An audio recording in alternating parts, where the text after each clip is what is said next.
Itinuturing na #1 most wanted person sa bansa ang negosyanteng si Atong Ang na may nakabimbing warrant of arrest kaugnay sa pagkawala ng ilang sabungero noong 2021 at 2022. Ipinag-utos na rin ng PNP at DILG ang mahigpit na pagbabantay sa lahat ng airport at seaports. Kasama na ang 10 milyong pisong pabuya para sa ikakaaresto nito. Narito ang balita ni Paul Montibon. Ipinag-utos na ng Philippine National Police ang mahigpit na pakikipag-ugnayan sa Bureau of Immigration, mga paliparan at seaports sa bansa upang tiyakin na hindi makakalabas ng Pilipinas ang negosyanteng si Atong Ang na kasalukuyang may warrant of arrest dahil sa pagkawala ng mga sabongero noong taong 2021 at 2022. Pakiusap naman ng PNP kay Ang sumuko at harapin ang kaso kung sa tingin nito ay inosente siya para malinis ang pangalan nito. Hinigpitan na ang pagbabantay ngayon sa mga airports at seaports para pigilan ang posibleng paglabas ng bansa ng negosyanteng si Atong Ang, isa sa mga akusado sa pagkawala ng ilang sabongero noong taong 2021 at 2022 sa Laguna. Ayon kay PNP Acting Chief Police Lieutenant General Jose Melencio Nartates Jr., naka-heightened monitoring na ang lahat ng port of exit sa bansa bilang bahagi ng manhunt kay Ang dahil sa nakabimbing mga warrant of arrest rito. Giit ng PNP kung sa tingin naman ni Ang na inosente ito, pinaalalahanan siyang sumuko at harapin ang kaso. Sa kabuuan ay 18 ang mga akusado sa kaso na kinabibilangan ng 10 pulis na pawang mga dismissed at 8 sibilyan kabilang na si Ang. Nahaharap ang mga ito sa 15 bilang ng kidnapping at serious illegal detention at 4 na bilang ng kidnapping with homicide.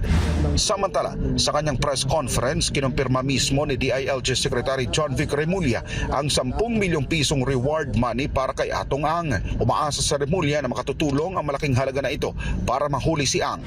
Yung 10 million na yan ay sapat na para sa akin na mahihirapan siya magusto na bilhin ang kanyang kalayaan. Itinuring na rin ni Remulla si Ang bilang #1 most wanted person sa bansa. Armed and dangerous rin anya ito dahil sa kapasidad nitong gumastos para sa kanyang proteksyon.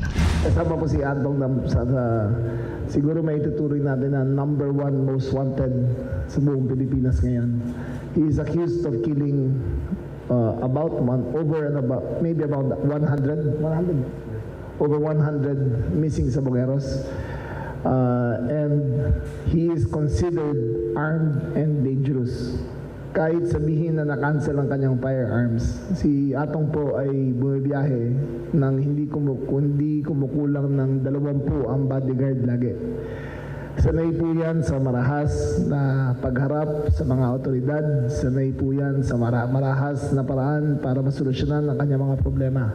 So we consider him armed and dangerous. Ibig sabihin, gagawin ng pulis ang lahat para proteksyonan ang sarili nila sa kakayahan ni Atong Ang. Para may sakatuparan ang mabilis na pagdakip kay Atong Ang, tiniyak ng DILG na gagamitin ito ang buong pwersa ng pambansang pulisya o katumbas ito ng mahigit na 300,000 na mga kapulisan para matunton ang kinaroroonan ni Atong Ang. Sa ngayon, naniniwala pa ang PNP at ang DILG na hindi pa nakakalabas ng bansa si Ang. Pero sakali man daw na makalabas ito ng bansa dahil sa kanyang kakayahan, una nang nakipag-ugnayan ang pamahalaan at mga otoridad sa Interpol para sa mabilis na pagtunton sa kinaroonan ng akusado. Para sa Diyos at sa Pilipinas, kung mahal, ako si Paul Montibon, SMNI News.